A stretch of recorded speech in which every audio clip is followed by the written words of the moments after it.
ایک فرقے کے. آپ سے پوچھا گیا کہ اللہ کے رسول وہ ایک فرقہ جو جنت میں جائے گا وہ کون سا ہوگا؟ قال من كان على مثل ما انا عليه واصحابي. آپ علیہ الصلوۃ والسلام نے جواب دیا کہ وہ نجات پانے والا گروہ وہ ہوگا وہ جو میرے اور میرے صحابہ کے طریقے پر ہوں گے. یہی تو سلفیت ہے. من كان على ما عليه الرسول جو نبی کریم صلی اللہ علیہ وسلم اور صحابہ کے منہج پر قائم ہو, هم السلفيه.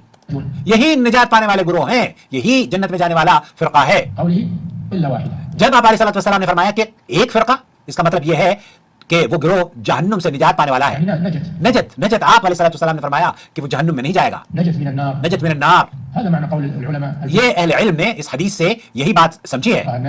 یہی فرقہ ناجیہ ہے جو سلف صالحین کے منہج پر گامزن ہو. لأن الرسول شهد لها بالنجاة. آپ علیہ الصلوۃ والسلام نے اس فرقے کو جو قرآن و سنت کی پیروی کرتا ہو, جو سلف صالحین کے منہج پر گامزن ہو, جنت کی بشارت دی ہے.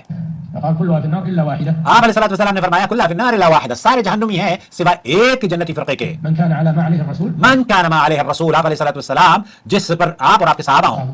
الله جل وعلا يقول والسابقون الاولون. آپ علیہ الصلوۃ والسلام